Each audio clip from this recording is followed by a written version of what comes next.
안녕하세요. 오늘도 사연살롱을 찾아주셔서 감사합니다. 저는 최근에 연이어 큰일을 치르고 이제 좀 마음의 안정을 찾아가고 있는 30대 후반 싱글맘입니다. 저는 최근에 이혼을 했어요. 이혼이라는 과정이 그다지 좋을 수는 없겠지만 제 경우는 더욱 진흙탕 같은 싸움을 한 것 같아 꽤 오랜 시간 힘들어야 했네요. 거기에 저는 12살 한참 예민한 딸도 있어서 행여 딸에게 나쁜 영향이라도 미치지 않을까 마음을 졸여야 했어요. 사실 저는 아빠가 일찍 돌아가셔서 호르마 밑에서 자랐거든요. 그래서인지 아니면 저도 엄마도 그런 성격이 아니어서 그런 것인지 모녀 사이 치고는 그렇게 정답게 지내지 못했는데 사람 욕심이라는 게 저는 그러지 못했어도 제 딸은 엄마인 저와 잘 지내줬으면 하는 마음이 큽니다. 그래서 이혼하면서 딸애가 상처를 받지 않게 하려고 엄청 노력했어요. 그리고 그런 제 마음을 딸도 아는 건지 다행히 지금은 친구처럼 지내고 있는데요. 이렇게 마음 편하게 살기까지 참 많은 일들이 있었네요. 그 일 중에는 살과 뼈를 깎는 아픈 시간도 있었고요. 바로 본론으로 들어가자면 저는 결혼 10주년을 앞두고 남편이랑 헤어졌어요. 사실 그전부터 헤어지고 싶었는데 워낙 이혼은 하지 않겠다고 남편 놈이 버티는 바람에 별로 기념하고 싶지 않은 10주년을 맞이할 뻔했었죠. 그래도 모든 남녀가 그렇겠지만 처음엔 이 남자가 아니면 죽을 것처럼 사랑했어요. 남편과 저는 고등학교 시절에 만난 첫사랑이었거든요. 남편은 저보다 한 살이 많았어요. 그렇다고 오빠 같은 듬직함은 없었는데 대신 말을 너무 잘해서 인기가 많았죠. 생긴 것도 꼭 연예인처럼 보통 사람과 달랐는데 사람들 눈이 그렇잖아요. 남들 눈에 좋아 보이면 내 눈에도 좋아 보이는 거. 그래서 저도 남편을 좋아했어요. 그리고 남편에게 고백을 받았을 땐 세상 전부를 가진 듯 참 행복했는데 그런 남편과 전쟁 같은 결혼 생활을 하게 될 줄은 꿈에도 몰랐죠. 아, 저희 시어머니 얘기도 빠질 수 없네요. 저희 시어머니는 홀 시어머니이신데 잘난 아들이 유일한 당신의 자랑이셨어요. 그렇다고 그 아들이 능력이 대단히 좋은 건 아니었는데 얘 있잖니? 우리 아들이 내 인물을 닮아서 저렇게 귀공자처럼 생긴 거다. 이래서 사람이 유전자가 중요한 거야. 예은이 저거 인물 좋은 거 다 지 닮아서 그런 거다. 너도 내 아들 옆에 끼고 다니면 사람들이 부러워하지? 너는 참 남편 복도 많다. 저런 인물이 어디 흔하냐? 이렇게 당신 아들 잘생긴 거 하나 믿고 그렇게 자부심을 내비치고 사셨네요. 뭐 그때는 저도 이왕이면 다홍치마라고 잘생긴 남편이 싫지 않았는데 막상 살아보니 그것도 참 길지 않더라고요. 왜 옛말에 얼굴 뜯어먹고 사는 거 아니라고 결국은 인물보다도 능력과 됨됨이가 중요하죠. 하지만 그걸 알았을 때는 이미 늦은 때였고 어쨌든 남편이기에 제가 감당해야 할 일이었는데요. 제 전남편이라는 사람은 자기의 잘생긴 외모와 말빨만 믿고 잊을만 하면 사고를 치는 그런 인간이었어요. 부끄러운 이야기지만 불륜으로 오해 사서 푸닥거리도 종종 했어요. 자기는 그저 호의와 친절을 베풀었을 뿐인데 그걸 상대가 오해를 했다나요? 그리고 곱상한 외모와는 달리 욱하는 성질은 또 있어서 걸핏하면 시비가 붙어 저를 경찰서에서 부르는 경우도 많았는데 사춘기 아들 키우는 것도 아니고 회사에서 일하는 중 급하게 울리는 남편 전화가 그렇게 불안할 수가 없었어요. 자기야, 나 지금 경찰서인데 자기가 여기 좀 와서 합의 좀 해줘. 뭐? 경찰서? 합의? 자기 사고 쳤니? 사고는 무슨, 그냥 운전하다가 시비가 붙은 건데. 아씨, 나도 억울해. 이건 분명 쌍방인데. 아무튼 여기서 보호자 부르래. 보호자. 분명 부부는 서로의 보호자가 맞긴 하죠. 근데 그 순간은 너무 어이가 없었어요. 보통 학교에서 사고치고 보호자가 학교에 불려가잖아요. 저는 그때 딱 제가 사고친 아들, 문제 수습하는 보호자가 된 기분이었어요. 그리고 부랴부랴 경찰서에 가서 상황을 들어보니 저희 남편이 무리해서 끼어들기를 했고 사고가 날 뻔했기에 시비가 붙었는데 저희 남편이 적반하장으로 먼저 욱해서 상대방에게 주먹을 휘둘렀다는 거예요. 그래서 상대방이 합의를 요구한 거고 남편은 저에게 더럽고 치사하니 빨리 합의해주고 끝내자고 하는데 다 큰 성인이 그것도 딸 자식 있는 아빠가 저런다는 게 저는 너무 실망스러웠어요. 물론 그거 합의해주고 집에 오는 내내 남편과 저는 대판 싸웠죠. 생각이 있어? 그러다 사고 나면 어쩌려고 그렇게 끼어들기를 해? 사고 안 나. 내가 운전 경력이 몇 년인데 괜히 저 쫄보 새끼가 오버한 거야. 그래놓고 얼마나 매너 없이 사람한테 쌍욕을 했는 줄 알아? 언어폭력은 뭐 폭력이 아닌가? 그럼 그냥 자기도 말로 싸우지. 자기는 매너가 참 좋아서 주먹을 쓰냐? 사람 열받게 하는 걸 어떡해. 그 입을 확 이 주먹으로 막아버리고 싶었지. 나 오늘 엄청 중요한 계약 때문에 이동하는 거였단 말이야. 저 새끼가 일 키우는 바람에 다른 회사에 계약 넘어갔어. 내가 그러니 승질이 안 나? 그래도 그렇지. 성질 난다고 일을 이 지경으로 만들어? 자기가 애니? 내가 이렇게 될 줄 알았어. 지금 기분 더러운 건 나야. 요즘 왜 이렇게 되는 일이 없는지 얼마나 짜증나는 줄 알아? 그러니까 괜히 불난 집에 기름 붓지 마. 자기한테 화풀이하고 싶지 않으니까. 저는 어른스럽지 못한 남편의 말과 행동에 한숨이 나왔어요. 그리고 설상가상으로 당신 아들이 경찰서에 다녀왔다는 사실을 안 시어머니는 입에 거품을 물며 뭐 그런 놈이 다 있냐며 더 성하셨는데요. 그 엄마의 그 아들이라고 데칼코마니가 따로 없었어요. 아니 뭐 그런 쌍놈의 자식이 다 있냐? 운전도 못하면서 차를 왜 끌어? 그래서 합의금은 얼마나 줬는데? 넌 그 돈을 순순하게 줬냐? 어머니, 제가 상대방 블랙박스 봤는데 예은 아빠가 잘못한 거 맞아요. 그렇게 깜빡이도 없이 들어가면 운전 미숙한 사람은 100% 박을 사고였다고요. 그럼 그냥 죄송하다고 좋게 말하고 갔으면 될 걸 싸움까지 해서 그냥 달라는 대로 적당하게 주고 왔어요. 아유, 너는 누구 편이냐? 오늘 그 재수없는 놈 때문에 내 아들이 손해보고 그것도 모자라서 경찰서까지 가고. 우리 아들 많이 놀랐지? 잘생긴 얼굴이 더 하얗게 질렸네. 저렇게 잘잘못도 따지지 않고 무조건 자기 아들만 감싸고 사니 정상적인 대화는 통하지 않았어요. 사실 결혼 전에는 저 정도인 줄은 몰랐거든요. 그냥 남편 없이 키운 아들 애지중지한다고만 생각했는데 그게 아니었죠. 그뿐만이 아니었어요. 남편은 자기 특기 살려 영업일을 하겠다고 하더니 이 회사 저 회사 옮겨다니며 3개월도 버티지 못했고 그놈의 한방 한탕 타령은 또 얼마나 하든지 매주 로또를 10만 원도 넘게 샀어요. 한 주에 희망이라나 뭐라나 하면서요. 하지만 운도 지질이 없는지 그 정도 샀으면 10,000원짜리 하나 될 만도 한데 그런 운도 없는 게 제 남편이란 놈이었죠. 그리고요. 결국엔 제가 우려했던 일이 벌어지고 말았는데요. 뭐? 회사를 그만뒀다고? 이직하는 게 아니고 그냥 그만뒀다고? 진정 좀 해. 아무리 생각해도 이건 아닌 것 같아서 그랬어. 나만 죽어라 고개 귀 맞추고 계약했다는데 내 손에 떨어지는 건 얼마 안 되잖아. 그런데 회사는 하는 일도 없이 편하게 돈 벌고 세상에 그런 날강도가 어딨냐? 그래서 그냥 이참에 작더라도 내 가게 하나 하는 게 나을 것 같아서 그랬어. 가게? 가게는 뭐 아무나 해? 요즘 힘들어서 있는 가게들도 다 접는 편이야. 자기는 왜 그렇게 대책이 없어? 자기 처자식 있는 사람이야. 자기 처지 잊었어? 알아. 그래서 뭐라고 하다고 벌버둥 치는 거잖아. 조금이라도 더 벌려고 애쓰는 거 자기 안 보여? 안 보여. 남들도 나도 다 힘들게 일해.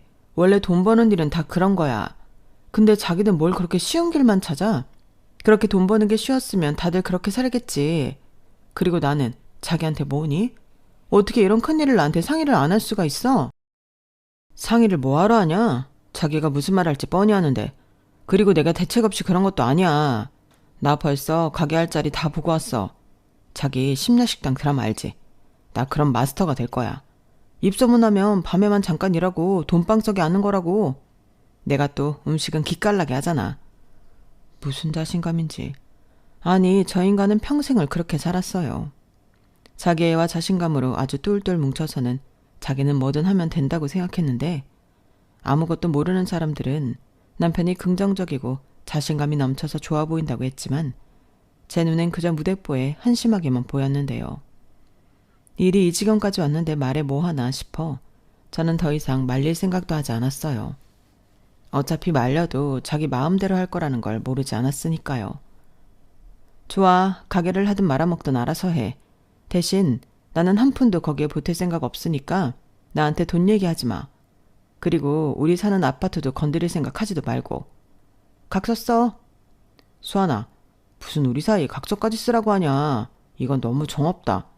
그리고 당장 계약하려면 장모님 도움 필요할 것 같은데. 야, 너 미쳤어? 자꾸 나 열받게 할래? 너는 왜 걸핏하면 우리 엄마 도움 받으려고 해? 우리 엄마가 뭐 너 아쉬울 때 손 벌리는 은행이야? 또 서방님한테 야, 너 하지. 자기는 화나면 꼭 그러더라. 그리고 내가 괜히 그래? 당장 현금 쥐고 있는 사람은 내 주변에 장모님밖에 없는 걸 어떡하냐고. 사표까지 쓴 마당에 하는 일 없이 놀아? 자기도 그건 싫잖아. 지금 그걸 말이라고. 인간아, 왜 그러고 사냐? 그렇게 살면 안 쪽팔려? 쪽팔릴 게 뭐 있어. 사위도 자식이야. 자식이 부모한테 손 벌리는 게 쪽팔릴 일이냐? 그리고 내가 잘 되면 나는 뭐 가만히 있나? 당연히 우리 장모님 호강시켜드리지. 말이나 못하면. 그런데요, 누가 들으면 저희 엄마가 저런 사위라도 참 예뻐하는 줄 알 텐데요. 사실은 그 반대였어요. 진득하게 뭘 하는 꼴을 보지 못해 늘 그걸 못마땅하게 생각하셨는데 남편은 무슨 긍정 마인드인지 그것도 자기를 사랑해서 그러는 걸로 알더라고요. 그리고 저희 엄마는 남편이 금전적인 도움을 요청하면 폭풍 잔소리 끝에 마지못해 돈을 빌려주시곤 했는데 아무 생각이 없는 남편과 달리 그럴 때면 저희 시어머니가 불만이 많았어요. 니네 엄마는 이왕 빌려주시는 거 좋게 주시면 될걸. 꼭 그렇게 내 아들한테 뭐라고 하시더라. 사람이 그러면 안 되는 거야. 내 아들 도와주는 게 결국은 자기 딸 도와주는 건데 돈 좀 있다고 사람 무시하는 것도 아니고 내가 정말 속상해 죽겠어. 어머니, 저희 엄마 입장에서도 생각해 보세요. 사위라는 사람이 무슨 일이든 진득하게 하질 못하는데 그걸 도와줘야 하는 속은 뭐 편하겠어요? 문제는 얘은 아빠죠. 아니, 너는 왜 그렇게 말을 서운하게 하냐? 내 아들이 뭐가 문제야? 지도 지 식구들이랑 잘 살려고 그러는 건데. 너도 그래. 네 엄마가 그러면 네가 나서서 뭐라고 좀 해야지. 제가 왜요? 저도 저희 엄마지만 예은 아빠 그럴 때마다 창피해요. 항상 그렇지만 시어머니와의 대화는 늘 평행선을 달리는 것 같았어요. 아무리 자기 아들밖에 모른다고 하지만 어떻게 제 앞에서 저희 엄마 험담을 하실 수 있는 건지. 저야말로 짜증나고 화가 나서 시어머니 하시는 말에 꼬박꼬박 말대꾸를 했는데 그럼 이기지도 못하시면서 당신 기분만 나빠서 돌아가시는 시어머니셨어요. 물론 그런 일이 있으면 몇 날 며칠을 삐치셔서 연락 한 통 없으신데 솔직히 저는 그것도 나쁘지 않았죠. 그리고 결국 남편은 제가 방방 뛰자 저희 엄마한테 손을 내밀지 못하고 어디서 돈을 구했는지 가게를 얻어서 내부 공사까지 마쳤는데요. 자기 돈은 어디서 났어? 설마 무슨 사채 같은 거 쓴 거 아니지? 에이, 사람을 뭘로 보고. 아는 사장님한테 투자받았어. 그래도 이 오빠가 사회생활은 좀 잘하잖아. 평소에 내 옆 사업수단을 좋게 본 사장님이 들어보더니 투자할 가치가 있는 것 같다고 도와주셨지. 어때? 네 남편 짱이지? 솔직히 불안하긴 했지만 검은 돈에 손을 댄 게 아니라면 일단은 안심이었어요. 그리고 가게 일한다고 나름 레시피 연구도 하고 매일 출근해서 성실하게 일하는 모습을 보니 제 마음도 조금씩 긍정적으로 변했는데요. 그렇게 2달이 넘어갔을까 남편이 가게에 나가지 않았어요. 처음에 너무 힘들어서 하루 쉬려고 그러나 하고 생각했는데 하루가 이틀이 되고 이틀이 일주일이 되자 제 마음은 또 불안했어요. 그래서 남편한테 왜 출근하지 않는지 물었죠. 그런데 이 인간이 하는 말이 더 수상하더라고요. 그게 작은 문제가 있어. 나도 가게 나가고 싶지. 요 며칠 집에만 있으려고 하니 좀이 쑤셔 죽겠다. 그런데 어떡해. 지금 가서 문 열면 큰일 나는데. 큰일이 난다고? 그게 무슨 소리야? 알아듣게 좀 말해. 신경 쓰지 마. 자기 내 가게 일에 신경 안 쓴다며. 내가 다 알아서 해. 남편은 분명 저에게 뭘 숨기듯 서둘러 자리를 피하려 했어요. 그리고 자리에서 일어나려 하는데 그때였죠. 주머니에서 뭔가 툭 하고 떨어졌고 저는 본능적으로 그걸 재빨리 주워들었는데요. 세상에나 미성년자에게 술을 팔아 영업정지를 당한 거였어요. 야, 너 제정신이야? 애한테 술 팔았니? 아이씨, 내가 걔들이 미성년자인 줄 어떻게 알아. 나는 피해자라고. 나도 억울해. 에이씨, 민짜 새끼들. 잡히기만 하면 가만 안 둬. 그럼 영업 정지 동안 가게 월세는 어떡할 거야? 여기서 이럴 게 아니라 대책을 세워야지. 내가 알아서 해. 여태 관심 없더니 자기는 괜히 그런다. 제가 괜히 그러겠어요? 저러다 또 궁지에 몰리면 저나 저희 집에 아쉬운 소리 할까 겁이 나서 그러는 거죠. 하지만 남편 놈은 말과는 달리 속이 편해 보였는데 그것도 다 믿는 구석이 있던 거였어요. 하지만 믿는 도끼에 발등이 찍히는 날이 오고 말았죠. 안용진 새끼가 어떤 새끼야? 감히 내 마누라를 꼬셔? 그날은 모처럼 아이랑 시간을 보내려고 제가 회사에 휴가를 낸 날이었어요.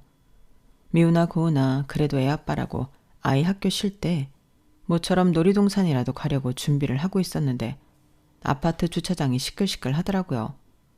안용진? 엄마, 안용진 우리 아빠 이름이잖아. 저는 딸의 말에 불안한 예감이 엄습해왔어요. 그리고 내내 태평해 보였던 남편의 얼굴도 새하얗게 변했는데 얼어있는 남편의 얼굴을 보니 예감은 확신으로 변하더군요. 결국 그날은 저희 가족 동네에서 개망신을 당하는 날이 되었어요. 네가 안용진이야? 네가 내 마누라 꼬셔서 돈 해달라고 했다며. 내 돈 3억 당장 내놔. 네 가게 보니까 영업정지 당했더라. 장사도 지푸할 줄도 모르는 게 너 좋은 말 할 때 이번 주 안으로 내 돈 당장 입금해. 안 그러면 너는 이제 네 식구 못 보는 거야. 내 말 무슨 뜻인지 알아? 형님, 오해십니다. 저는 그냥 투자받은 거예요. 꼬시다뇨. 보시다시피 저도 처자식이 있는 놈입니다. 저도 억울하게 영업정지 당한 건데 다시 영업하면 그때 천천히 갚을게요. 차용증 쓰라고 하면 쓸게요. 차용증 같은 소리 안 해. 난 너 같은 새끼들 안 믿어. 그러니까 대가리 굴리지 말고 당장 내 돈 갚아라. 너 내 마누라한테 내 얘기 못 들었냐? 나 무서울 거 없는 놈이야. 이 년놈들 쌍으로 인생 종치게 할 수 있는 놈이라고 내가. 알겠습니다. 돈 구해서 드릴게요. 그런데 진짜 댁 마누라 꼬신 적은 없습니다. 저도 눈이 있어요. 믿기시나요? 결국 돈을 투자받았다는 게 나이 많은 여자 꼬셔서 돈을 받은 거였어요. 이 정도면 수완이 좋다고 해야 하는 건지 능력이 좋다고 해야 하는 건지 아무튼 놀이동산이고 뭐고 그날 이후 저희 가족은 동네 사람들 보기 창피해서 한동안 집 밖에 나가지 못했어요.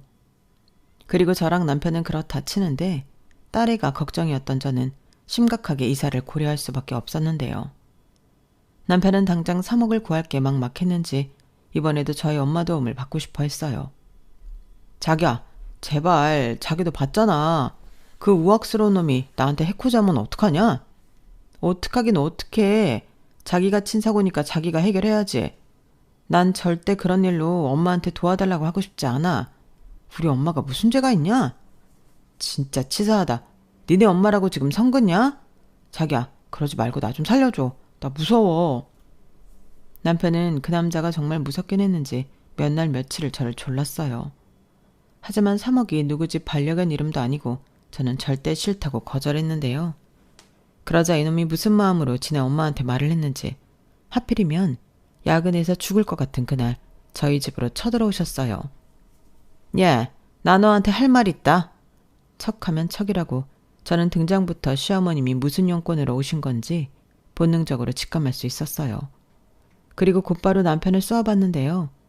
남편은 헛기침을 하며 제 시선을 피하더군요.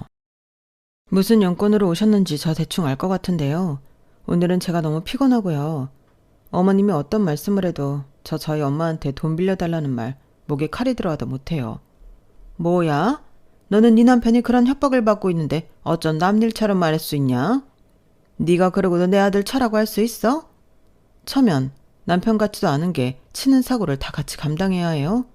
어머니도 어머니 아들이 친 사고 못 막아주시잖아요. 그런데 왜 저희 엄마가 낳지도 않는 남의 아들이 친 사고를 막아야 해요? 왜요? 어머, 얘 말하는 것 좀 봐. 사위도 자식이다. 그리고 나도 능력 있으면 당장 내줬지. 근데 네 엄마는 그럴 능력이 있잖아. 내가 지금 생판 남한테 도와달라고 하니? 차라리 생판 남이라고 생각 좀 해주시면 안 될까요? 저 솔직하게 그런 일까지 겪고 저 사람 꼴도 보기 싫어요. 예은이 생각해서 참는 거라고요. 아빠 없이 자라는 서러움 누구보다 제가 더 잘 아니까요. 겨우겨우 참고 있는 거라고요. 어머님도 아시죠? 저 사람 능력 없고 한심한 거. 저 인간 자기 아쉬울 때만 저희 엄마 찾지 평소엔 찾지도 않아요. 제가 친정 가서 밥이라도 먹고 오자고 하면 귀찮다고 하는 인간이라고요. 야, 내가 언제? 언제? 어버이날 우리 엄마 생신 자기 뭐 챙긴 적 있어? 예, 그야 사람이 바쁘면 깜빡할 수도 있는 거지. 그리고 그 얘기가 지금 왜 나오니? 지금 사람이 돈 때문에 사느냐 죽느냐 하는 판인데. 어머님도 그래요. 그렇게 저희 친정 도움 받고 싶어 하시면서 명절에 제가 친정 간다고 하면 눈에 쌍심지 켜시잖아요. 여자가 시집 오면 명절은 시댁에 있는 거라고 하시면서 제발 하나만 하시면 안 될까요? 사람들이 진짜 염치가 없어. 저는 한번 쏟아내기 시작하니 멈출 수가 없었어요. 그리고 제가 속사포처럼 말을 쏟아내자 순간 눈이 번쩍했는데 글쎄 남편 새끼가 제 말을 듣고 화가 났는지 제 얼굴에 손찌검을 했더라고요. 지금 네가 날 쳤냐? 왜? 너무 맞는 말만 하니까 듣기가 거북해? 야, 최수환, 너 지금 우리 엄마 앞에서 뭐하냐? 나한테 뭐라고 하는 건 참는데 우리 엄마한테 뭐라고 하는 건 내가 못 참지. 그깟 돈이 그렇게 아까워? 막말로 네 돈도 아니잖아. 그냥 한번 얘기만 해달라는 건데 그게 그렇게 싫어? 싫어. 나도 엄마한테 잘 사는 거 보여주고 싶지. 맨날 아쉬울 때 돈 얘기하는 거 진짜 창피하고 엄마한테 미안해서 싫어. 내가 뭐 니야 좋아 죽겠어서 여태 같이 산 줄 알아? 다 예은이랑 엄마 때문에 참고 있는데 네가 지금 나를 쳐? 됐어. 이렇게 살 바에는 그냥 나도 너랑 이혼하고 맘 편하게 살란다. 나가. 네 엄마 모시고 당장 나가. 저는 남편에게 처음으로 맞고 이성을 잃었어요. 그리고 사람이 너무 화가 나면 초인적인 힘이 나는 건지 딸아이가 무서워 벌벌 떠는 모습을 보자 저는 남편놈이랑 그런 남편 엄마라는 작자를 힘으로 밀어서 집 밖으로 내보냈어요. 그리고 이혼 준비할 거니까 네 집은 네가 알아서 보내겠다고 하고 현관 보조키까지 잠궈버렸는데 남편놈이 그자의 현관문을 두드리며 미안하다고 소리치더군요. 시어머니도 감정적으로 하지 말자고 말을 보탰는데 옆집 사람들이 너무 시끄럽다며 나왔는지 복도가 시끌벅적했어요. 하지만 저는 그때도 문을 열어주지 않았죠. 그러자 남편은 밖에 나가 전화를 연신 걸었지만 저는 받지 않았어요. 무금으로 해놓고 무시해버렸는데 나중에 부재중 전화를 보니 거의 100통 가까이 왔더군요. 그리고 제가 전화를 받지 않을 것 같았는지 장문의 문자를 보냈는데 내용은 거의 뭐 반성문 같은 거였어요. 때린 건 실수다, 미안하다, 이혼만은 하지 말자, 돈은 몸을 팔든 막노동을 하든 알아서 해결하겠다 등등. 아니 사람이 참 나쁘지 않나요? 애당초 자기가 알아서 해결했으면 일이 이렇게까진 커지진 않았을 텐데 사람 잔뜩 열받게 하고 질리게 하고 나서야 알아서 하겠다니. 저는 그런 남편놈을 더는 봐주고 싶지 않았어요. 그게요. 남편과 시어머니를 집에서 내쫓듯 밀어내고 제가 너무 참고 산 세월이 억울해 좀 울었거든요. 그러자 딸애가 엄마 울지 마. 나는 아빠 없어도 돼. 엄마랑 둘이 살아도 돼. 하는데 더는 그런 인간을 아빠라고 제 딸 옆에 두고 싶지 않더군요. 좋은 남편은 아니더라도 좋은 아빠는 돼주길 바랬는데 제가 너무 많은 걸 바랬다는 생각이 들었어요. 그렇게 저는 마음을 이혼 쪽으로 굳히고 그 후 이사 준비와 더불어 이혼 준비를 하기 시작했어요. 그리고 시일을 봐서 친정 엄마와 동생에게 이 사실을 알리려고 했는데요. 한 사람을 끊어내버리는 일이 그렇게 간단하진 않았어요. 그게 제가 남편과 결혼하고 9년이 넘었을 때였는데 하필 그때가 회사에서 사활을 걸고 하는 프로젝트가 있어서 그 일 하랴 이사갈 곳을 찾는 것, 거기에 변호사 사무실에 가서 이혼 상담을 받는 일까지 정신이 없었어요. 그러다 보니 저도 모르게 예민해졌는데 모처럼 친정엄마가 제 생각이 났다며 전화를 하셨더군요. 물론 처음엔 반가웠죠. 그런데 전화를 받고 몇 마디 주고받는데 마음과 다르게 친정엄마와 싸우고 말았어요. 수아나, 어째 너는 도통 연락도 없고 집에도 안 오냐? 그렇게 사는 게 바빠? 엄마랑 동생 얼굴 까먹을 만큼? 이번 주에 네 동생 생일 있는 거 알지? 어째 너는 언니가 돼서 동생을 한번 안 챙기니? 이래서 딸 자식 시집 보내면 남이라고 하는 거야. 엄마는 말을 왜 그렇게 해? 내가 괜히 그래? 먹고 살려고 하니까 바빠서 그렇잖아. 내가 남이라고? 엄마는 수정이만 딸이야? 얘가 왜 이렇게 예민해? 엄마가 그냥 서운해서 하는 소리잖아. 엄마는 항상 그러더라. 엄마는 내가 얼마나 힘든지 모르지. 야, 요즘 안 힘든 사람 어딨어. 나도 힘들다. 넌 같이 사는 남편이라도 있지. 맞다. 네 남편 요즘 괜찮니? 요즘 도와달라는 연락도 없으니까 어째 내가 더 불안해. 그 사람은 뭐 맨날 사고만 쳐? 엄만 도대체 우릴 뭘로 보는 거야? 순간 왜 그런 말이 나왔는지 지금도 이해가 가지 않아요. 남편이 또 사고를 쳤고 그래서 이번엔 진짜 이혼할 생각이라고 말하면 됐을 건데 저는 언제처럼 엄마에게 예민하게 굴었어요. 그리고 엄마는 자기가 이번 건 말 실수한 거라면 미안하다고 사과를 하셨는데 잘못한 건 저잖아요. 그런데 솔직하지 못하면서 엄마한테 화만 나는 제가 너무 싫었어요. 그리고 한 가지, 모두가 다 알면서 방관한 부모가 언제까지고 내 옆을 있을 거라는 착각 속에 저는 엄마에게 언젠가는 제 마음을 모두 털어놓을 날이 있을 거라고 생각했어요.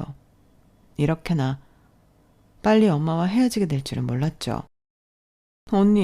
언니 어떡해? 엄마가 있잖아. 엄마가 뭐 왜 그러는데? 저는 밤늦게 딸애를 재우는데 제대로 말도 하지 못하는 동생 전화에 불현듯 좋지 않은 예감이 들었어요. 그래서 동생에게 더 뭐라고 했는데 핸드폰 너머로 들리던 동생이 믿지 못할 말은 저를 나락으로 빠뜨리고 말았어요. 엄마가 죽었어. 언니, 우리 어떡해? 언니. 저는 미친 듯이 병원으로 향했어요. 그리고 울고 있는 동생을 발견하고 곧장 엄마를 확인하러 갔는데 엄마는 발견 당시 이미 뺑소니 사고로 사망한 뒤였다고 경찰이 설명했죠. 그날이 엄마와 제가 통화하고 바로 다음 날이었는데 믿기지 않더군요. 사실 이 글을 쓰고 있는 지금도 저희 자매한테 엄마가 없다는 사실이 거짓말 같아요. 그리고 밀려오는 죄책감. 저는 엄마에게 너무 죄송해서 숨을 쉴 수 없을 만큼 괴로웠어요. 그리고 어떻게 치렀을지 모를 엄마의 장례식엔 남편도 모습을 드러냈는데 이혼을 준비하고 있는 마당인데도 같이 산 세월이 있어 그런가 남편은 얼굴을 보는데 눈물이 쏟아지더군요. 자기야, 이게 무슨 일이야? 우리 장모님이 왜? 나 이제 어떡해? 나 진짜 엄마한테 효도도 못했는데 우리 엄마가 저렇게 가면 나는 어떡해? 나 마지막에 엄마한테 너무 못되게 굴었어. 그게 마지막 전화였다고. 나 엄마한테 너무 미안해서 어떡해. 진정해 자기야. 자기도 몰랐잖아. 뺑소니범이 나쁜 거지. 자기가 왜 나빠? 내가 다 못나서 그래. 나 때문이야. 자기는 지금부터 아무것도 하지 마. 내가 다 알아서 할게. 처제는 어딨어? 처제도 지금 말이 아니지. 어떤 새끼야? 어떤 새끼가 우리 장모님한테 그랬대? 내가 그 새끼 잡으면 절대 가만두지 않을 거야. 그러니까 나만 믿어. 자기는 일단 밥 좀 먹고 눈 좀 붙이자. 얼굴이 이게 뭐야 속상하게. 예은이는 엄마가 보고 계셔. 참 아이러니하게도 사람 심리가 뭔지 모르겠지만 그 순간은 남편을 보니 그 와중에 마음이 놓였어요. 남편이 그 말이 위안이 되긴 하더라고요. 그리고 엄마의 저와 제 동생이 대신 자기가 잠도 자지 않으며 조문객 맞이하는 것부터 시작해 장례 절차가 이루어지는 내내 사위 노릇, 아니 아들 노릇을 하는데 고맙다는 생각이 들었어요. 이혼하겠다고 그렇게 일을 바득바득 깔아놓고 정작 너무 힘들 때는 남편이라고 저놈을 의지하고 있으니 제가 생각해도 제가 너무 간사하더군요. 그렇게 제 마음에도 변화가 오는 듯 싶었어요. 하지만 곧 저도 제정신을 차렸는데 그건 과해도 너무 과했던 시어머니의 등장부터 시작이었어요. 아유 어째? 우리 사돈이 이렇게 가면 안 되는데 이를 어쩌면 좋아. 예은 엄마야 너 괜찮니? 사돈처녀 이게 무슨 날벼락이야 글쎄. 아이고 사돈. 시어머니는 오자마자 폭풍 오열을 시작했어요. 빈소 바닥을 굴러가며 오열하시는데 모르는 사람이 보면 저희 엄마 친언니라고 해도 믿을 정도였죠. 그리고 저와 제 동생에게 이젠 자기가 저희 엄마 대신하겠다며 저희 자매를 품에 끌어안는데 뭔가 이상했어요. 원래 저희 시어머니가 그러신 분도 아니고 너무 오버하니까 오히려 불안한 마음이 고개를 들더라고요. 그리고 그 예감은 틀리지 않았죠. 지금 생각해도 너무 화가 나는데 실컷 맹연기 펼치던 시무는 조문객이 거의 다 빠질 때를 기다렸다가 저에게 슬쩍 이런 말을 하셨어요. 예은 엄마야, 비통한 일이지만 죽은 사람은 죽은 사람이고 산 사람은 살아야지. 그래도 네 엄마가 좋은 사람이긴 했나 보다. 조문객이 많이 든 거 보니 호상이야, 호상. 호상이라고요? 왜 또 눈에 힘을 주고 그러냐? 난 나쁜 뜻으로 말한 거 아니야. 나 딴에는 생각해서 한 말이라고. 그리고 네 동생이랑 유산 정리는 어떻게 하기로 했니? 네? 유산 정리요? 이제 순서상 정리해야지. 아, 맞다. 사망보험금은 얼마 정도 나오려나? 사돈 처녀가 시집을 가지 않아서 혹시 수익자가 네 동생은 아니지? 어머니! 깜짝이야. 네 동생 듣겠다. 너 내 말 똑똑히 들어라. 부모 있을 때야 형제고 자매지. 부모 없으면 남편이랑 시부모가 가족이야. 네가 그래도 장녀인데 한 푼이라도 더 챙겨야지. 그래서 하는 말인데 사망보험금 나오면 바로 내 계좌에 입금해라. 네가 나 줘버렸다고 하면 네 동생이 어쩔 거야? 그거였어요? 여기 오신 목적이? 아니 뭐 겸사겸사지.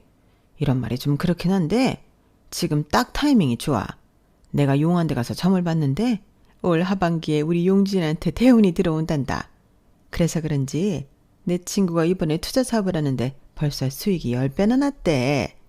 이번에 특별히 두 자리가 나서 나랑 용진이가 해보려고. 대운이요? 투자 사업이요? 너도 삐딱하게 보지 말고 결국 잘 되면 너도 좋잖니.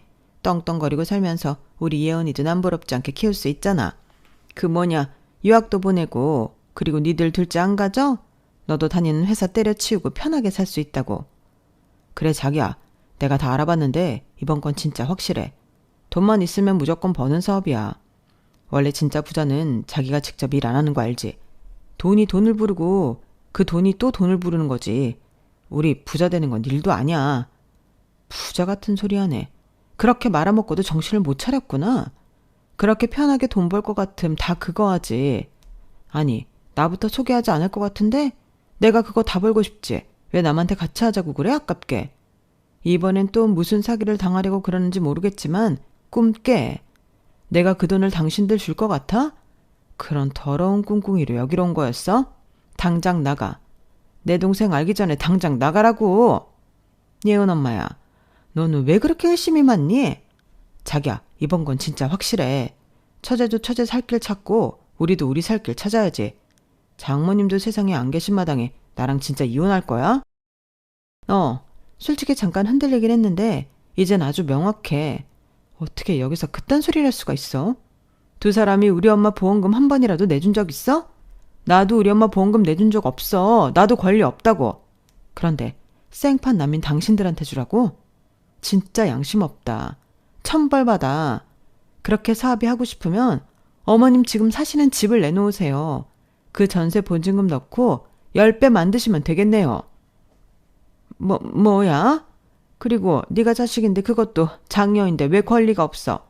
네가 권리 있으면 우리도 권리 있는 거야. 그러지 말고 내 통장에 입금해. 알겠어? 나는 당장 내 친구한테 말해서 두 자리 우리 주라고 할 테니까. 종잣돈은 많으면 많을수록 좋다고 했으니까. 보험금 말고도 뭐 더 있으면 무조건 투자해. 알겠어? 일단은 내 친구가 원하는 만큼 돈을 대신 빌려준다고 했으니까 일단 그것부터 땡겨놓으마. 저는 도무지 말이 통하지 않는 두 사람을 보고 용서가 되지 않았어요. 엄마 영정사진이 저렇게 걸려있는데 어떻게 그딴 소리를 할 수 있는 건지. 그리고 순간 저것들을 제대로 두면 안 된다는 생각이 들었는데요.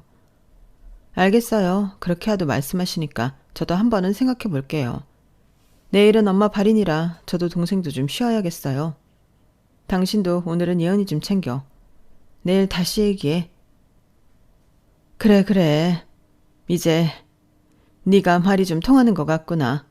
네가 잘 살아야 하늘에 있는 사돈도 걱정이 없지. 잘 생각했다. 용진아, 우린 집에 가서 편하게 자자. 그래도 난 여기서 자고 내일 발인 준비해야 하지 않을까? 자기, 나 없어도 되겠어? 나도 눈 좀 붙여야지. 이틀 내내 잠을 못 잤더니 힘들어. 자기도 어머님이랑 가서 자고 내일 일찍 와. 알겠어. 예은이도 걱정이니까 그럴게. 아니다. 예은이 데리고 올까?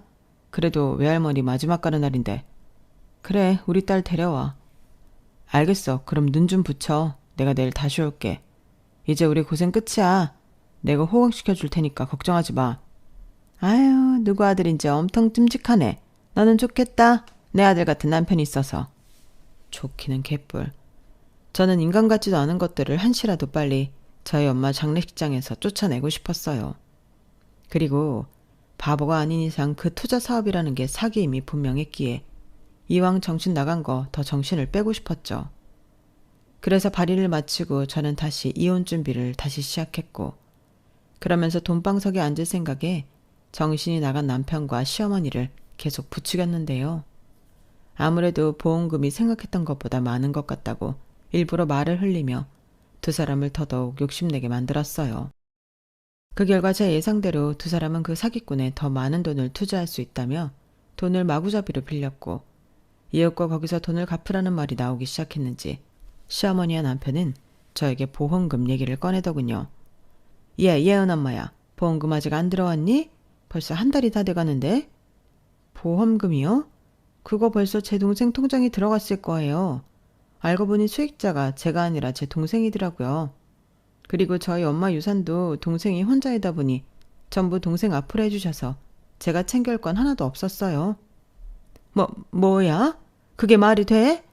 아니, 자식이 둘인데 어떻게 네 동생한테만 그럴 수 있어? 니네 엄마 정말 웃긴다. 그렇죠? 근데 어쩌겠어요. 아파트도 결혼할 때 미리 받았고 어머니 아들이 사고 칠 때마다 저희 엄마가 돈으로 메꿔주신 게 한두 푼이 아닌데 저도 억울하지만 달리 할 말이 없죠. 이미 인감 찍어줘서 지금은 전부 동생 앞으로 다 넘어갔을 거예요. 자기야, 인감을 찍어줬다고? 아니, 왜 그런 걸 나랑 상의도 없이 그랬어? 상의? 자기도 나랑 상의 안 하고 다 처리했잖아. 그래놓고 나는 상의했어야 한 거야? 나는 내 동생이 전부 가는 거 불만 없어. 얘 말하는 것 좀 봐. 그럼 우린 어쩌라고? 너 믿고 투자금 땡긴 우리는 어쩌라고? 자기야, 지금 아무렇지 않게 말할 때가 아니야. 엄마랑 나까지 지금 빌린 돈만 10억 가까이 된다고? 어머, 10억? 세상에나, 그렇게 큰 돈을 어떻게 마련해. 큰일 났네. 뭐야? 너 일부러 그랬지? 얘 태도 보니까 우리 물먹이라고 일부러 그랬네. 희망할 년. 너 이 아파트라도 팔아. 이거 팔면 그래도 얼추 나오잖아. 어쩌죠? 저 이미 아파트도 팔았어요. 잘 됐네. 자기도 짐 싸서 어머님 댁으로 가. 그리고 조만간 어머님 집으로 이혼소장 갈 거니까 거기에 사인만 해서 다시 보내주고. 지금 나랑 장난해? 이 집을 누구 마음대로 팔아? 이혼을 하자고? 그럼 이 집의 절반은 내 몫인데 왜 네 맘대로 팔고 지랄이야? 네 몫? 웃기고 잘 빠졌네. 결혼 생활 10년 가까이 네가 한 일이 얼마나 되니? 거의 내가 번 돈으로 먹고 살았잖아. 그렇다고 육아를 도와줬어? 집안일을 도왔어. 쥐뿔 한 것도 없으면서 넘벌꼴 넘봐. 네가 나한테 그런 말을 할 처지가 되니? 걸핏하면 사고쳐서 경찰서 불려가고 합의금 물게 하고 나한테 위자료 줄 생각이나 해. 난 할 수 있는 최선을 할 거니까. 아, 그리고 내 탓할까봐 말해두는데 잘 생각해봐. 난 보험금 든다고 한 적 없다. 한번 생각해본다고 했지. 그러니 생사람은 잡지 않았으면 좋겠네. 야! 희년, 이 못된 년? 너 처음부터 이럴 작정이었지? 그래서 일부러 우리가 돈 더 빌리게 하려고 한 거잖아. 너 아파트 판 돈 내놔. 당장 내놔. 우리 그 돈 해결 못하면 큰일 나. 제가 왜요? 그렇게 자기 처지도 모르고 왜 그렇게 욕심을 부리세요? 저 사람이 저 모양인 건 다 어머니 때문이에요. 어머님이 아들 잘못 키우셔서 이 모양 이 꼴이신 거라고요. 이 사람이 거지도 아니고 왜 그렇게 살아요? 쪽팔린 줄 아세요? 야, 알겠으니까 우리 인간적으로 돈만 좀 나누자. 나 진짜 한 번도 없어. 나 예은이 아빠잖아. 네가 나 아파트 판 돈의 절반만 주면 순순하게 이혼해줄게. 그럼 피차 윈윈 아닌가? 윈윈 같은 소리 하네. 널 만나서 결혼한 순간 내 인생은 나락이었어. 그리고 그 입에 예은이 팔지 마. 예은이가 그러더라. 아빠 싫다고. 아빠랑 같이 안 살아도 된대. 세상에 얼마나 한심하면 자식한테까지 버림을 받냐? 내 집에서 당장 꺼져. 안 그러면 경찰 부를 거니까. 경찰? 그래, 불러. 이렇게 된 거 이판사판이지. 너 돈 내놓지 않으면 오늘 내 손에 죽을 줄 알아. 그날 혈투라는 단어가 어울릴 정도로 모자가 한편이 되어 저는 몸싸움을 했어요. 저는 거의 방어만 했는데 그러면서 경찰에 신고를 했죠. 다행히 경찰들이 빨리 출동을 해서 싸움은 길지 않았는데 경찰 신고와 병원 진단서까지 소중한 증거가 되어 저의 이혼을 도와준 셈이 되었네요. 남편놈은 저랑 어떡하든 이혼은 하지 않겠다고 버텼지만 변호사 선임할 돈도 없었는지 소송은 전적으로 저에게 유리하게 흘렀고 재산 분할은 해야 했지만 결혼 생활 중 재산 형성에 전혀 도움이 없는 바 인정받을 게 없었어요. 거기에 저에게 줘야 할 위자료가 더 많았으니 다행히 아파트와 제가 번 돈은 일절 남편놈과 나누지 않아도 됐는데 남편놈은 위자료에 양육비까지 제게 줘야 하는 돈이 달에 300만 원이 넘었죠. 당연히 그 돈을 지불할 능력이 없다는 걸 전 모르지 않았지만 그렇게라도 제가 당한 걸 복수하고 싶었어요. 거기에 시어머니라는 여자는 저에게 사기를 당했다며 저를 고소하겠다고 큰 소리를 쳤는데 할 수 있으면 해보라고 했더니 증거 불충분으로 되지도 않은 모양이었어요. 저는 그렇게 결혼한 지 횟수로 10년 차가 되고서야 그 지긋지긋한 사람들과 완전히 남이 될 수 있었어요. 이혼 뒤 이젠 가족도 아닌 그 사람들은 자기 좀 살려달라며 애걸복걸했지만 저는 더 도와줄 이유가 없었죠. 그때 얼마나 홀가분했는지 모릅니다. 저는 지금은 살던 아파트를 팔고 친정집에 들어와 딸애와 동생 이렇게 셋이 살고 있어요. 아직까지도 엄마의 빈자리가 너무 커서 며칠은 거의 울면서 지냈는데 엄마의 손때가 묻은 이곳을 영영 떠날 수는 없을 것 같아요. 그리고 엄마가 쓰시던 안방을 정리하다 일기장을 발견했는데요. 그 일기장엔 저와 제 동생에 대한 엄마의 한결같은 사랑과 걱정이 한가득 녹아져 있었어요. 말로는 어쩐지 쑥스러워서 잘 표현하지 못했던 엄마의 진짜 마음이 거기에 전부 쓰여 있었죠. 오늘 모처럼 수원이한테 전화를 걸었다. 목소리를 듣고 너무 반가웠는데 마음과 달리 툴툴거리는 말이 나가서 수원이가 화를 냈다. 나는 왜 고치려고 해도 자꾸만 이러는지. 좋은 엄마가 되고 싶은데 아직 먼 것 같다. 요즘은 안서방이 사고를 치지 않는지 잠잠한데 부디 우리 큰딸이 마음고생하지 않길 바라면서 이번에 집에 오면 맛있는 거라도 잔뜩 해먹어야겠다. 우리 둘째는 얼굴도 예쁘고 성격도 천사인데 어째 시집을 안 가는지 걱정이다. 오늘은 선이라도 보라고 했다가 둘째 딸이랑 한바탕 했다. 혹 내가 혼자 남을까 걱정돼서 그러는 것 같은데 그 마음이 고마우면서도 짜증을 냈다. 난 정말 빵점짜리 엄마다. 저와 동생은 엄마의 일기장을 보고 알았어요. 엄마 당신은 자기를 항상 부족한 엄마라고 자책했지만 사실은 늘 저희를 걱정하고 사랑한 100점짜리 엄마라는 걸요. 그런 엄마 밑에서 자랐기에 이렇게 우리가 무탈하게 살 수 있었다는 걸 뒤늦게 알았는데 이젠 더 이상 그런 엄마가 우리 곁에 없다는 게 아직도 믿기지 않습니다. 아마 엄마의 빈자리를 채우려면 아주 많은 시간이 필요할 것 같아요.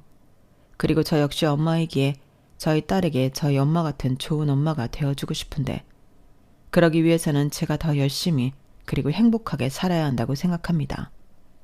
고맙게도 동생이 많이 도와줘서 딸아이도 아빠의 빈자리 따위 느끼지 못하는 것 같아요. 이모랑 사이가 어찌나 좋은지 제가 바쁠 때면 둘이 나가서 외식도 하고 영화도 보고 들어와 놀고 있는데 그 모습을 보면 괜히 가슴이 뭉클해집니다. 이혼 후 남편놈과 시어머니에 대한 소식은 전혀 모르고 있어요. 뭐 알려면 알 수는 있는데 굳이 엮이고 싶지 않아서 관심을 끄고 살고 있습니다. 왜 사람은 변하지 않는다고 하잖아요. 아마도 남편놈과 시어머니였던 그 여자는 앞으로도 자기들이 살아온 거지 같은 방식으로 남은 날을 살지 않을까 생각합니다. 그렇다고 제가 받을 것까지 포기하면서 산다는 건 아니에요. 지금이야 받을 수 있는 게 하나도 없어서 관심을 끄고 있을 뿐 저도 끝까지 받을 건 받을 생각입니다. 자그마치 10년인데 저도 똑같이 갚아줘야죠. 제가 좀 치사한가요? 저는 그렇게 생각하지 않는데 제가 아직은 마음이 그렇게 너그럽지는 못한가 봅니다.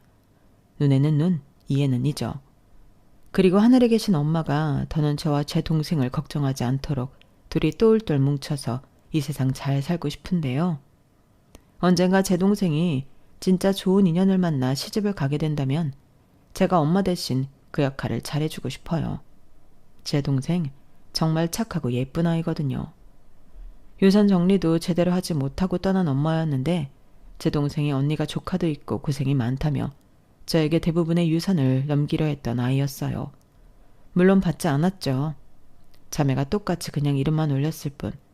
저희는 아직 그게 저희 것이 아닌 엄마 거 같거든요. 어쩌면 그 유산들은 동생이 시집을 가기 전까진 그냥 그대로 될 것 같습니다. 전 이미 엄마에게 많은 것을 받았으니까요. 제 얘기는 여기까지예요. 제 얘기 들어주셔서 대단히 감사합니다. 항상 건강하시고 좋은 사람들만 가득한 인생이 되시길 진심으로 기도하겠습니다. 그럼 늘 편안하세요. 고맙습니다. 여러분, 사연 댓글에 응원과 현명한 조언 부탁드려요. 좋아요와 구독은 저에게 큰 힘이 됩니다. 오늘도 좋은 일 가득하세요.